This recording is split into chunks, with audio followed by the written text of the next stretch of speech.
Hello साथियों, आप सभी का स्वागत और अभिनंदन है ज्ञानार्थ अकेडमी यूट्यूब चैनल पर। जैसा कि आप सभी को ज्ञात भी है कि हमारे इस चैनल पर आपको जिला दर्शन की बेहतरीन कंटेंट जो है आपको उपलब्ध करवाया जा रहा। एक बार आप अच्छे से कंटेंट को देखें, ठीक है, और अच्छे से अपनी तैयारी को जरूर करें। वाकई में आपको बेनिफिट होने वाला। अगर राजस्थान जीके आपका है, राजस्थान जीके अगर आप क्लियर करना चाहते हो तो चैनल से जुड़िए, चैनल को सब्सक्राइब कीजिए और कमेंट कीजिएगा। बेहतरीन कंटेंट मैं आपको उपलब्ध करवाने वाला हूँ और बेहतरीन बेहतरीन क्लास मैं आपके लिए लाने वाला हूँ।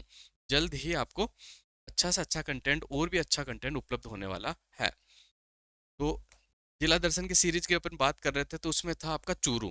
चूरू की मैं बात कर लेता हूँ। तो चूरू की लोकेशन की सबसे पहले मैं बात कर लेता हूँ। तो ये आपका चूरू है, यहाँ से लेकर यहाँ तक है ना, ये आपका।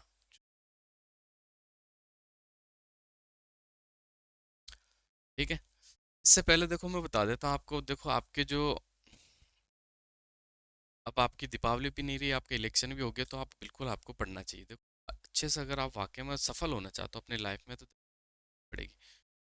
सफलता का कोई शॉर्टकट नहीं होता। अगर आप अच्छे से मेहनत करते हो तो उम्मीद है कि बहुत सारी वैकेंसियाज आपके सामने आने वाली है। जैसे कि अभी हाल ही में सीईटी में जो जूनियर अकाउंटेंट का 15 गुना का रिजल्ट आपके सामने है, वीडियो बना हुआ भी आप देख सकते हो। तो इसी तरह बहुत सारी वैकेंसीज आपके सामने आएगी। अगर आप अच्छे से मेहनत करते हो तो 2024 में आपकी जॉब पक्की है। इसलिए बस आपसे यही कहना है कि आपका जो शेड्यूल है, जो रूटीन है, उसको कंटिन्यू कीजिएगा। अगर आप वाकई में अपने माँ बाप के सपनों को पूरा करना चाहते हो तो ज़रूर मेहनत कीजिएगा, आपकी नौकरी जरूर लगेगी। ठीक है, तो अब बात कर लेते हैं अपन चूरू का। तो चूरू की मैं बात कर लेता हूँ। तो सबसे पहला आपका ये हनुमानगढ़ टच होता है। हनुमानगढ़ के बाद ये आपका झुंझुनू हो गया। ठीक है, झुंझुनू के बाद बात करूँ तो ये आपका सीकर हो गया। ठीक है, सीकर के बाद करूँ तो ये आपका डीडवाना कुचामन हो गया। फिर आपका ये नागौर आ गया। नागौर के बाद ये आपका बीकानेर हो गया। ठीक है, ठीक है। तो ये आपके जो कितने जिले हैं, तो आपको 6 जिले जो है चूरू की सीमा को छूते हैं। बिल्कुल आपको याद रखना है, ये आपके चूरू की लोकेशन है।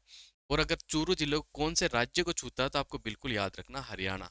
कौन से राज्य, चूरू जिले की जो सीमा है वो हरियाणा को छूती है। इसी सीमा पर अगर थोड़ी सी मैं चर्चा करना चाहूंगा, तो देखो आपको इंपॉर्टेंट फैक्ट मैं बताना चाहूंगा। बिल्कुल, राजस्थान है, राजस्थान को जो राजस्थान की जो स्थलीय सीमा है वो 5 राज्यों को छूती है। कौन कौन से राज्यों को छूती है? 5 राज्यों को छूती है। यहाँ से यहाँ तक आपका पंजाब है। फिर मैं बात कर लूँ यहाँ से लेकर आपका यहाँ तक, डीग तक, यहाँ पर आपका हरियाणा है। हरियाणा से डीग से मैं बात करूँ आपके धौलपुर तक, तो यहाँ से आपका जो है कौन सा, आपका यूपी हो जाएगा। धौलपुर से फिर मैं बात कर लेता हूँ आपका 12, ये नीचे आपका झालावाड़। झालावाड़ से कोटा, चित्तौड़ और प्रतापगढ़। प्रतापगढ़ से होता हुआ बांसवाड़ा, यह आपका एमपी है। ठीक है, और अगर थोड़ी सी मैं बात करूँ तो देखो बांसवाड़ा से स्टार्ट होकर आपका डूंगरपुर, उदयपुर, सिरोही, सांचौर और बाड़मेर तक ये आपका गुजरात है। ठीक है, बिल्कुल आपको याद रखना। देखो यहाँ इंपॉर्टेंट चीज़ है कि ये है कि पहले गुजरात से जालोर की सीमा टच होती थी, लेकिन जब जालोर और सांचौर अलग हो गया तो गुजरात की सीमा को जालोर बिल्कुल नहीं छूता। उसकी जगह कौन सा जिला छूता है? सांचौर जिला छूता है। बिल्कुल आपको याद रखना है। ठीक है, और पहले देखो यूपी में आपके केवल 2 जिले भरतपुर और धौलपुर टच होते थे, लेकिन अब तीसरा जिला भी आ गया, ठीक है ना। 3 जिले आपकी यूपी की सीमा को छूते हैं। ठीक है, और हरियाणा की सीमा में सबसे ज्यादा फेरबदल हो गया। खैरतल तिजारा भी छूता है, कोटपुतली बहरोड भी छूता है, नीम का थाना भी छूता है। ठीक है भाई, पहले ये 3 जिले नहीं थे आपके, लेकिन अब ये 3 जिले और ये चौथा जिला डीग, ये भी हरियाणा की सीमा को छूता है। और यहाँ से यहाँ तक जो है आपकी अंतर्राष्ट्रीय सीमा है, श्री गंगानगर से अनूपगढ़, जैसलमेर, फिर आपका बाड़मेर। ठीक है, अंतर्राष्ट्रीय सीमा की कुल लंबाई की मैं बात करूँ तो 1070 किलोमीटर लंबी है। कितनी लंबी है? 1070 किलोमीटर लंबी। और राजस्थान की कुल स्थलीय सीमा की मैं बात करूँ तो 5920 किलोमीटर है। कितनी है? 5920 किलोमीटर है। जबकि ये तो अंतर्राष्ट्रीय सीमा होगी। अंतर्राज्यीय सीमा की मैं बात करूँ तो 4850 किलोमीटर अंतर्राज्यीय सीमा है राजस्थान में। ठीक है, बिल्कुल आपको याद रखना है। अब देखो सर्वाधिक सीमा जो अंतर्राष्ट्रीय सीमा के टच होती है वो आपकी जैसलमेर है, 464। और न्यूनतम जो बात है, तो अब आपका बीकानेर है। फिलहाल बीकानेर की जो सीमा 168 है। ऑफिशियल आंकड़े आने के बाद थोड़ा बहुत चेंजेस होगा तो वो आपसे शेयर कर लिया जाएगा, साझा कर लिया जाएगा। ठीक है, तो बिल्कुल आपको याद रखना कि राजस्थान का दक्षिणतम जो जिला है वो बांसवाड़ा है। राजस्थान का दक्षिणतम जिला कौन सा है? बांसवाड़ा है। और राजस्थान का दूसरा सबसे ज्यादा बरसात प्राप्त करने वाला, वर्षा वाला जिला जो है वो भी आपका बांसवाड़ा। पहला तो आप सभी को पता है झालावाड़ है, दूसरा आपका बांसवाड़ा हो जाएगा। अब मैं बात कर लूँ राजस्थान के पश्चिमतर जो जिला है, सबसे पश्चिम वाला जो जिला आपका जैसलमेर है। और जैसलमेर जो कि राजस्थान की सबसे कम वर्षा प्राप्त करने वाला जिला है, बिल्कुल आपको याद रखना है। और ये राजस्थान का सबसे उत्तरतम जो जिला है गंगानगर है, जिसे अन्न के कटोरे के नाम से जाना जाता है। इसी गंगानगर से अलग होकर आपका अनूपगढ़ बना है। क्या बना है? अनूपगढ़ बना है। अब मैं बात कर लेता हूँ आपके पूर्वोत्तर जिले की। तो राजस्थान का जो पूर्वोत्तर जिला है वो धौलपुर है आपका। कौन सा है? धौलपुर है, आपको बिल्कुल याद रखना। ठीक है। और देखो मैं बात कर लेता हूँ धौलपुर और जैसलमेर की समय की, तो कितना अंतर है, तो आपको बिल्कुल याद रखना 36 मिनट का अंतर है। भाई कितना अंतर है? 36 मिनट का अंतर है। और राजस्थान में जो कर्क रेखा गुजरती है वो बांसवाड़ा को छूती हुई, सॉरी डूंगरपुर को तो छूती हुई बांसवाड़ा के बिल्कुल मध्य से गुजरती। कहाँ से गुजरती? बांसवाड़ा के बिल्कुल मध्य से गुजरती है। ये सारे फैक्ट एग्जाम ओरिएंटेड है, बिल्कुल एग्जाम में देखने को आपको मिलेंगे, तो बिल्कुल इन्हें आप नोट कीजिएगा। अब बढ़ते हैं आगे। चूरू जिला अपन देखने वाले हैं, तो चूरू जिले के इतिहास के बारे में थोड़ी सी चर्चा कर ली जाए। चूरू जिले की जो स्थापना हुई थी वो चूड़ा जाट ने करी थी। मोस्ट इंपोर्टेंट फैक्ट है, बिल्कुल आपको याद रखना। किसने करी भाई? चूड़ा जाट ने करी थी। कब करी? 1620 ईस्वी में करी। बिल्कुल आपको याद रखना कब करी? 1620 ईस्वी में। स्वतंत्रता के समय ये एक बीकानेर रियासत का भाग था। और 1 नवंबर 1956 को पूर्ण एकीकरण के तहत चूरू को जिले का दर्जा दिया गया था। ठीक है भाई, कब जिला बना था? तो आपको बिल्कुल याद रखना एकीकरण के समय 1 नवंबर 1956 को चूरू को नए जिले का दर्जा दिया गया। और पहले जो चूरू हुआ करता था आपका, वो बीकानेर रियासत में शामिल था। कौन सी रियासत में शामिल था? तो आपको बिल्कुल याद रखना बीकानेर रियासत में आपका शामिल था। दूर दूर से रेत के टीलों से आच्छादित और काले हिरणों के अभ्यारण्य के लिए आपका चूरू जिला प्रसिद्ध है। और अपनी हवेलियों के लिए भी प्रसिद्ध है। ठीक है, बिल्कुल आपको याद रखना। ताल छापर जो अभ्यारण्य है आपका, वो काले हिरणों के लिए फेमस है, वो आपका चूरू जिले में पड़ता है। इसके अलावा चूरू जिले की अलग ही पहचान है। चूरू जिला जो जाना जाता है वो पुरानी हवेलियों के लिए जाना जाता है, जो कि हवेलियों के बारे में अपन आगे पढ़ने वाले हैं।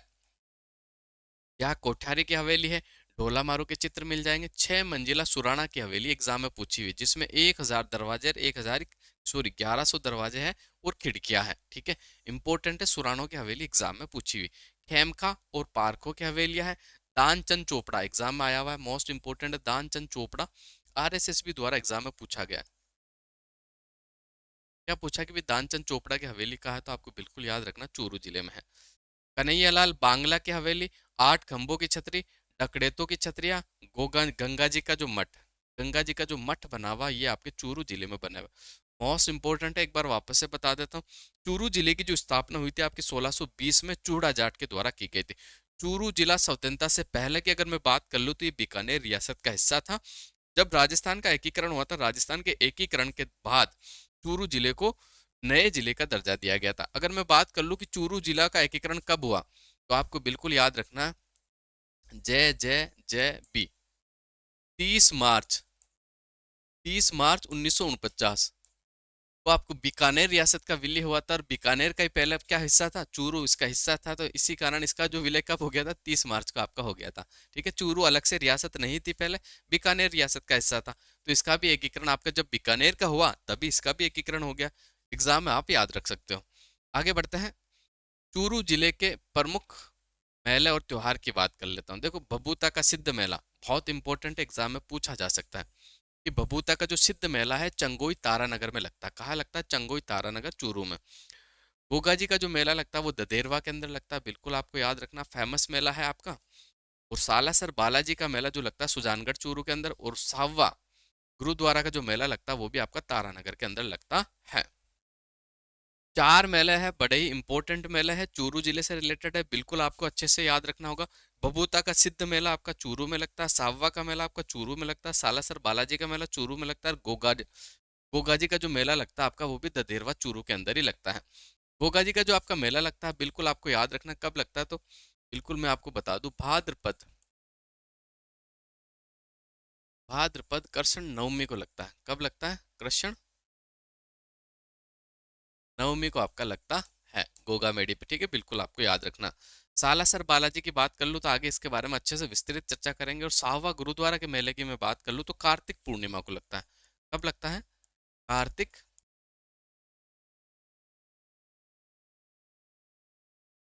देखो इंपॉर्टेंट फैक्ट बताता हूँ मैं आपको, याद रखने के लिए सबसे आसान तरीका जो होता है ना वो मैं आपको बता रहा हूँ। कार्तिक पूर्णिमा को राजस्थान में आपके 3 से 4 मेले लगते हैं। एक तो आपका हो गया साहवा का गुरुद्वारा मेला। दूसरे मेले की अगर बात करूँ कार्तिक पूर्णिमा को जो लगता है वो लगता है पुष्कर अजमेर।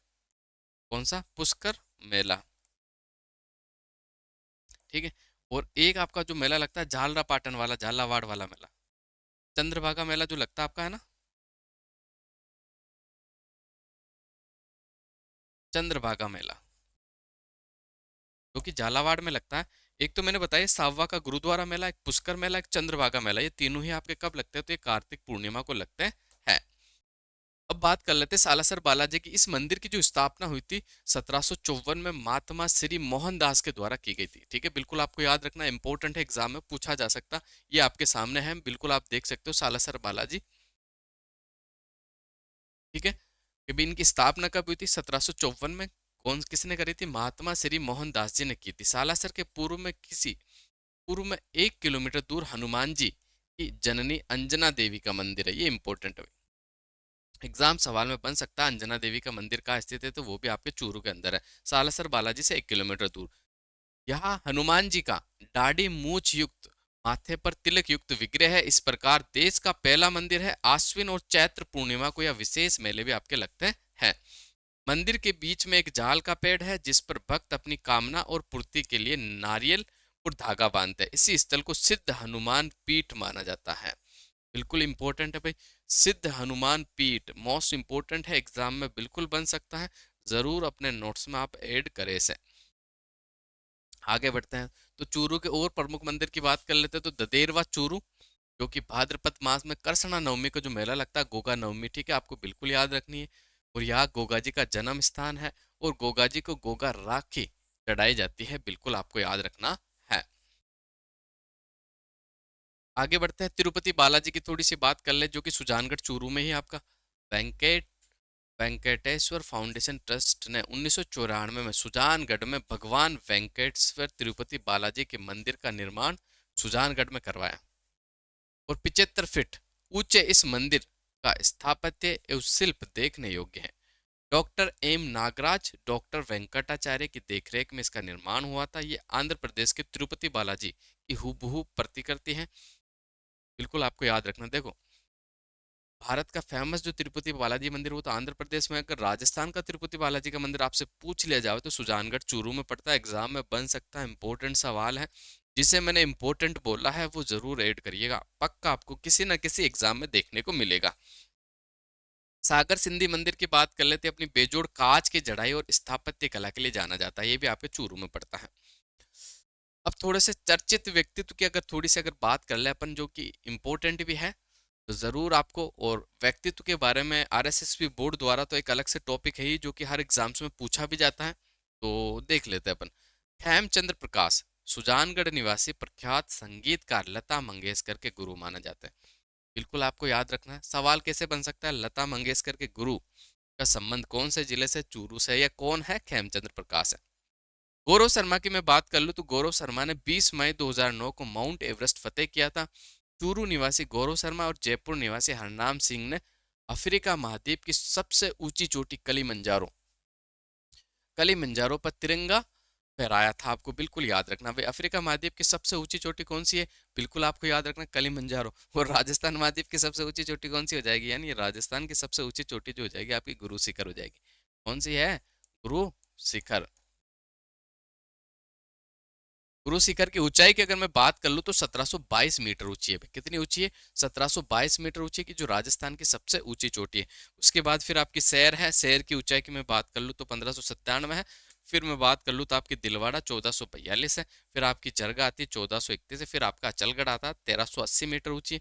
उसके बाद में बात कर लूं तो आपका कुंभलगढ़ है, जो कि 1224 मीटर ऊंचा है। तो ये सारी चोटियां इंपॉर्टेंट है, एग्जाम्स में पूछी जाती है। आरोही से अवरोही क्रम जमवा सकता है वो आपसे एग्जामिनर, तो इनकी ऊंचाई भी आपको बिल्कुल याद रखनी है। आगे बढ़ते हैं, कर्नल किशन सिंह राठौड़, प्रथम महावीर चक्र विजेता, बिल्कुल इंपॉर्टेंट है। राजस्थान में प्रथम महावीर चक्र विजेता जो है कर्नल किशन सिंह राठौड़ है। व्रत व्यास, इनका एक प्रसिद्ध गीत है, ए मालिक तेरे बंदे हम, यानी ये जो गीत है किसने दिया था, ये व्रत व्यास के द्वारा आपका दिया गया है, इंपॉर्टेंट है, पूछा जा सकता है। कृष्णा पूनिया की बात कर लो तो ये चूरू की पूनिया ने दिल्ली में आयोजित राष्ट्रमंडल खेलों में स्वर्ण पदक जीता। और भवानी शंकर जो है वो पखावज के जादूगर है, इनका संबंध भी आपके चूरू से है। देवेंद्र झांझड़िया की बात कर लो तो एथेंस पैरा ओलंपिक में 2004 में स्वर्ण पदक, 2012 में पद्म श्री से सम्मानित किया गया है। ठीक है। अब थोड़ी सी अपन चाल ताल छापर की बात कर लेते हैं। तो देखो, काले हिरणों का प्राकृतिक शरण स्थली, ये वन्य जीव अभ्यारण्य सुजानगढ़ के कस्बे के पास ताल छापर वन्य अभ्यारण्य, ताल छापर जीव अभ्यारण्य कस्बे में है। कहा जाता है कि यह महाभारत काल में गुरु द्रोणाचार्य का स्थान था। यह सर्दी में ठंडे स्थानों में कुरंजा यानी डेमोसिल क्रेन और बार हैंडेड गुज यानी आदि प्रवासी पक्षी यहाँ पर आते हैं। आपको याद रखना, ताल छापर जो वन्य जीव अभ्यारण्य है, कई बार एग्जाम्स में पूछा है, आरपीएससी द्वारा भी पूछा है, आरएसएसबी बोर्ड ने भी पूछा। कहाँ स्थित है? चूरू में स्थित है। किसके लिए फेमस है? तो आपको बिल्कुल याद रखना, काले हिरणों के लिए। काले हिरणों के लिए आपका फेमस है। इसका शुभंकर भी क्या है? तो बिल्कुल आपको याद रखना, करसण मर्ग। चूरू के किले की अगर मैं बात कर लेता हूँ तो एक गिरि दुर्ग है। इसका निर्माण इंपॉर्टेंट है, ठाकुर कुशाल सिंह के द्वारा करवाया गया था। चूरू के किले का निर्माण किसने करवाया? ठाकुर कुशाल सिंह ने करवाया था। 1857 की क्रांति के दौरान इस किले में आजादी की रक्षा के लिए यहाँ के शासक शिव सिंह ने दुश्मनों पर चांदी के गोले दागे और वर्तमान में इसमें बालिका विद्यालय आपका चल रहा है। बिल्कुल आपको याद रखना, चांदी के गोले दागने वाला राजस्थान का जो एकमात्र किला है वो चूरू वाला किला है। कौन सा किला है? तो बिल्कुल आपको याद रखना, चूरू है। कौन सा है? चूरू। अब आगे बढ़ते हैं और देख लेते हैं इंपॉर्टेंट फैक्ट आपके क्या है। शैठानी का जोड़ा पर्यटक स्थल और दर्शनीय स्थल की अगर मैं थोड़ी सी बात कर लूँ तो बिल्कुल आपको याद रखना है, शैठानी का जोड़ा यानी रतनगढ़ के निकट स्थान प्रकृति प्रेमियों के लिए आकर्षक स्थल है, जिसका निर्माण भगवान दास बागला ने करवाया था। किसने करवाया था भाई? भगवान दास बागला के द्वारा करवाया गया। इनकी विधवा ने छप्पनिया अकाल जब पड़ा था उसके दौरान कराया था। राजस्थान का सबसे भयंकर अकाल छप्पनिया अकाल है। अगर ईस्वी अगर आपसे पूछी जाओ तो बिल्कुल याद रखना, 1899 से 1900 में पड़ा था। लेकिन अगर विक्रम संवत आपसे पूछ लिया जाए तो 1956 के अंदर पढ़ाता है, इसीलिए इसे छप्पनी अकाल के नाम से जाना जाता है। नाटा संग्रहालय की थोड़ी सी बात कर ले तो सरदार शहर में स्थित संग्रहालय अपने भित्ति चित्रों के लिए फेमस है। किसके लिए? भित्ति चित्रों के लिए फेमस है। नाटा संग्रहालय कहाँ स्थित है आपका? सरदार शहर चूरू के अंदर। कहाँ स्थित है? सरदार शहर चूरू के अंदर स्थित है। बिल्कुल आपको याद रखना है। अन्य स्थानों की बात कर लो तो धर्म स्तूप चूरू में पड़ता है आपका। साहवा गुरुद्वारा ये भी चूरू में पड़ता है। गुरु नानक देव ने 1706 में यहाँ पर पधारे थे। इनकी स्मृति में गुरुद्वारा बनाया गया। और चूरू का किला भी प्रसिद्ध है। बीना देसर का किला भी यही पड़ता है आपका। उगोजी महाराज की खड़ाऊ भी यही है। बीगाजी का स्मारक भी है। तिब्बोर के भित्ति चित्र भी यही है। और यति जी की उपासना भी आपकी चूरू में स्थित है। ये भी आपके अन्य पर्यटन स्थल है जो कि एग्जाम में पूछे जा सकते हैं। और देखो, अगर कुछ महत्वपूर्ण फैक्टों की अगर बात कर ली जाए इसमें जो कि एग्जाम के लिए बहुत ही इंपॉर्टेंट है, तो देख लेते हैं अपन कौन कौन सा। चूरू जिले के सुजानगढ़ के संगीतकारों का गढ़ कहा जाता है। ठीक है, चूरू जिले का जो आपका सुजानगढ़ है ना, इसे संगीतकारों का गढ़ के नाम से जाना जाता है। इंपॉर्टेंट है एग्जाम के लिए। राजस्थान का सर्वाधिक ठंडा और गर्म जिला है आपका चूरू। राजस्थान का सबसे ज्यादा ठंडा जिला, सबसे ज्यादा गर्म जिला जो है चूरू है, आपको बिल्कुल याद रखना है। इस जिले में ताल छापर झील है आपकी। देखो, ताल छापर अभ्यारण्य भी है आपका, ताल छापर झील भी यही स्थित है आपकी। मालचंद बादाम वाले चूरू के लिए प्रसिद्ध कास्ट शिल्पी है। बिल्कुल आपको एग्जाम में पूछा जा सकता है, प्रसिद्ध कास्ट शिल्पी कौन है? मालचंद बादाम वाले, जो कि चूरू के हैं। चूरू जिले में कोई भी नदी नहीं है। चूरू जिले में आपकी एक भी नदी नहीं है। वैसे मैं बात करूं तो राजस्थान के 3 ऐसे जिले हैं जहां कोई नदी नहीं। कौन कौन से जिले? एक जिला आपके सामने है, चूरू जिला। अगर दूसरे जिले की मैं बात कर लूं तो एक तो आपका हो गया चूरू। दूसरे जिले की मैं बात कर लूं तो आपका हो जाएगा बीकानेर। कौन सा जिला हो जाएगा? बीकानेर। और तीसरे जिले की अगर मैं बात कर लेता हूं तो तीसरा नया जिला जो बना आपका फलोदी। ये 3 जिले ऐसे हैं राजस्थान में जहां आपकी कोई भी नदी नहीं बहती है। और अगर मैं सर्वाधिक नदियों वाले संभाग की थोड़ी सी बात कर लूं तो राजस्थान में सर्वाधिक नदियों वाला जो संभाग है वो आपका कोटा संभाग है। कौन सा संभाग है? कोटा संभाग है। बिल्कुल आपको याद रखना है। और राजस्थान की सबसे लंबी नदी तो आपकी कौन सी हो जाएगी? राजस्थान की सबसे लंबी नदी आपकी चंबल है। और राजस्थान में सबसे लंबी नदी की बात कर लो तो आपकी बनास नदी है, जो कहाँ से निकलती है? ये राजसमंद के खमनोर की पहाड़ियों से निकलती है। बिल्कुल आपको याद रखना है। राजस्थान की बिल्कुल आपको याद रखना। राजस्थान में केवल आपकी 2 बारहमासी नदी आपको याद रखना। एक तो आपकी चंबल हो गई और दूसरी की मैं बात कर लूँ तो आपकी माही नदी होगी। माही नदी जो कि राजस्थान में दक्षिण से प्रवेश करती है, ठीक है। बिल्कुल आपको याद रखना, खांडू बांसवाड़ा से राजस्थान में प्रवेश करती है, ये मध्य प्रदेश से निकल कर आती है और खांडू बांसवाड़ा से राजस्थान के अंदर प्रवेश करती है और उल्टा यू बनाती है और वापस बाहर निकल जाती है। कर्क रेखा को दो बार काटने वाली भारत की जो एकमात्र नदी है वो कौन सी नदी है, तो आपको बिल्कुल याद रखना है माही नदी, जो कि कर्क रेखा को दो बार काटती है, ठीक है। आगे बढ़ते हैं और फैक्ट देख लेते हैं। इस जिले में ताल छापर वन्य जीव अभयारण्य है जो कि काले हिरणों के लिए फेमस है। बिल्कुल आपको याद रखना, कई बार एग्जाम में आया है ये सवाल, काले हिरणों के लिए फेमस अभयारण्य कौन सा है आपका, तो बिल्कुल आपका जो फेमस अभयारण्य है वो ताल छापर अभयारण्य है। और देखो अगर अभयारण्यों की मैं बात कर लूँ तो देखो आपको इंपॉर्टेंट फैक्ट मैं बताता हूँ अभयारण्य के बारे में। देखो वर्तमान राजस्थान में कुल कितने अभयारण्य, तो आपको याद रखना वर्तमान राजस्थान में आपके 27 अभयारण्य है। राजस्थान का सबसे बड़ा अभयारण्य कौन सा है, तो राजस्थान का जो सबसे बड़ा अभयारण्य है, सबसे बड़ा, ये हो जाएगा राष्ट्रीय मरु उद्यान। कौन सा हो जाएगा आपका, राष्ट्रीय मरु उद्यान।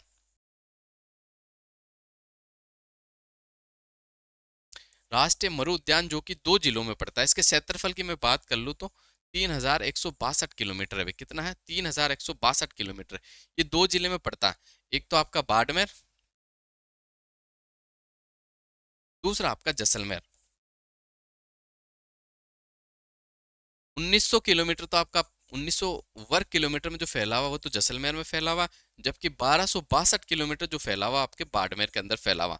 बिल्कुल आपको याद रखना है, ये राजस्थान का सबसे बड़ा वन्य जीव अभयारण्य है जो कि आकलवुड फॉसिल पार्क के रूप में भी फेमस है। जीवाश्म के जो ये जीवाश्म भी मिले वो आपको कहाँ मिले, तो राष्ट्रीय मरु उद्यान के अंदर आपको जीवाश्म मिले हैं। बिल्कुल इंपॉर्टेंट है और आपको याद रखना होगा। अब मैं बात कर लेता हूँ राजस्थान का सबसे छोटा अभ्यारण्य। तो बिल्कुल आपको याद रखना राजस्थान का जो सबसे छोटा अभ्यारण्य आपका कौन सा है, तो राजस्थान का जो सबसे छोटा अभ्यारण्य है वो आपका कौन सा है, सरिस्का ए है। कौन सा है, सरिस्का ए।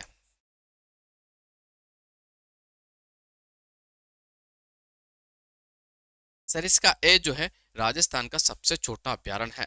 बिल्कुल आपको याद रखना है।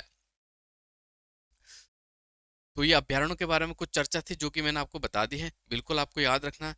और आगे चलते हैं, अदर फैक्ट देख लेते हैं। सहकारी क्षेत्र में राज्य का प्रथम महिला मिनी बैंक कहाँ बना है, तो सालासर चूरू के अंदर बना। कहाँ बना, सालासर चूरू के अंदर आपका बना है। 1930 में चंदलमन बहड़ ने धर्म स्तूप नामक स्थान पर भारतीय स्वतंत्रता का झंडा फहराया था, जिसे धर्म स्तूप को लाल घंटाघर कहा जाता है, ठीक है। ये लाल घंटाघर जो है यहाँ पर चंदनमल बहड़ ने सबसे पहले तिरंगा फहराया था, ठीक है। दूध व खारा आंदोलन की मैं बात कर लूँ तो ये चूरू जिले में हुआ था। उस समय जो था ये चूरू आपके बीकानेर रियासत में था। तो दूध व खारा आंदोलन का जो संबंध है वो कहाँ से है, तो आपको बिल्कुल याद रखना चूरू से। इसका नेतृत्व जो है किसके द्वारा किया गया, तो इसका नेतृत्व आपके हनुमान के द्वारा किया गया था, हनुमान सिंह के द्वारा। किसके द्वारा, हनुमान चौधरी। बिल्कुल आपको याद रखना हनुमान सिंह चौधरी के द्वारा इसका नेतृत्व किया गया था। राज्य में सबसे कम वन चूरू जिले में है। राज्य में सबसे कम जो वन है वो कहाँ है, चूरू जिले में है। अब देखो वनों की अगर बात है, ये तो थोड़े से फैक्ट मैं आपको और बताना चाहूंगा। राजस्थान के अंदर अगर मैं वनों की बात कर लूँ तो आपको बिल्कुल याद रखना है,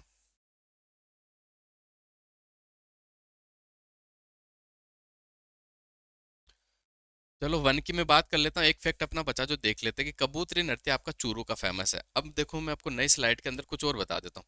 राजस्थान में अगर देखो मैं प्रशासनिक दृष्टि से वन जो पूछे जाते हैं ना, वो पूछे जाते हैं प्रशासनिक दृष्टि से। कौन सी दृष्टि से, आपको बिल्कुल याद रखना, प्रशासनिक दृष्टि से।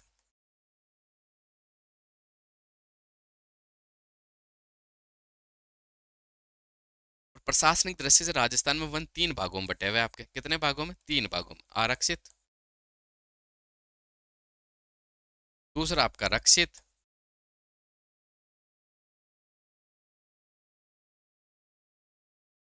और तीसरे की मैं बात कर लूं तो अवर्गीकृत वन।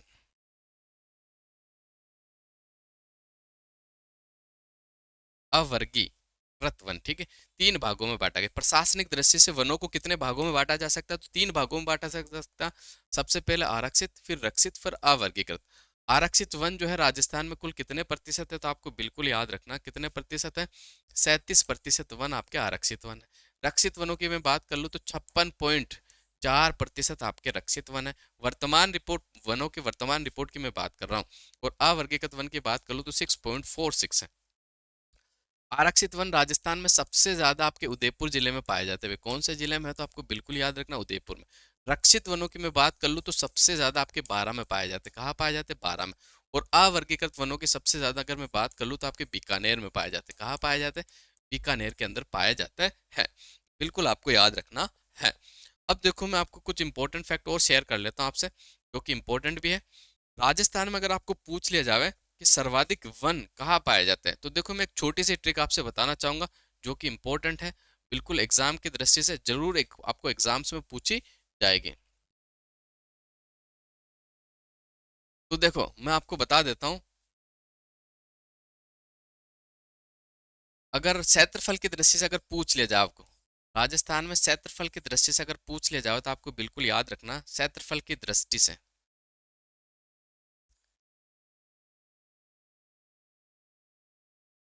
सर्वाधिक वन।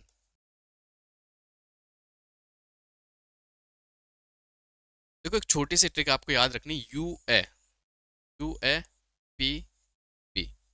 सर ये क्या है? तो देखो, यू यानी आपका उदयपुर हो जाएगा, ठीक है। ए यानी आपका अलवर हो जाएगा। पी यानी आपका प्रतापगढ़ हो जाएगा।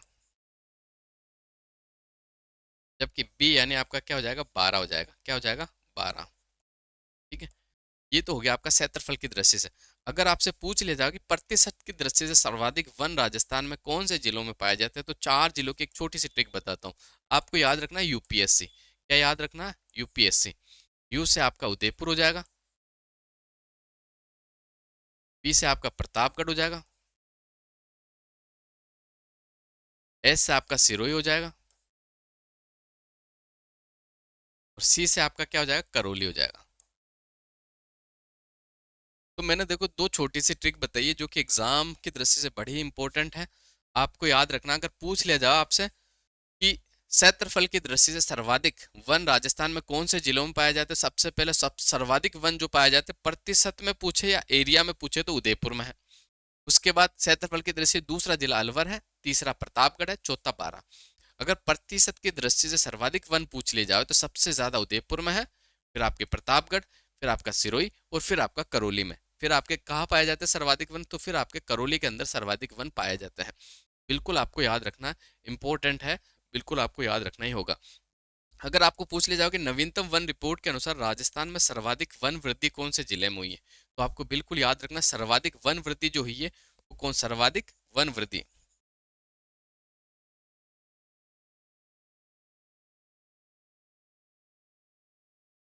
सर्वाधिक वन वृद्धि हुई है आपके अजमेर जिले में। कौन से जिले में हुई? अजमेर जिले में।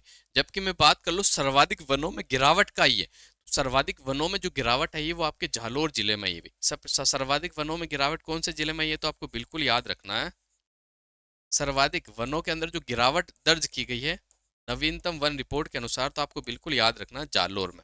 और यही सवाल आरपीएससी के द्वारा भी आपका पूछा गया एग्जाम्स के अंदर।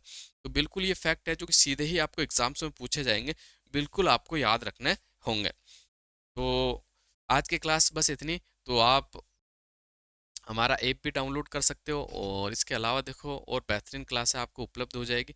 इसके अलावा आप चैनल को सब्सक्राइब जरूर करें, और कमेंट भी करें, लाइक भी करें। तो मिलते हैं अगली क्लास में एक बेहतरीन क्लास के साथ, एक बेहतरीन नए जिले के साथ। तो आप सभी लोगों का धन्यवाद।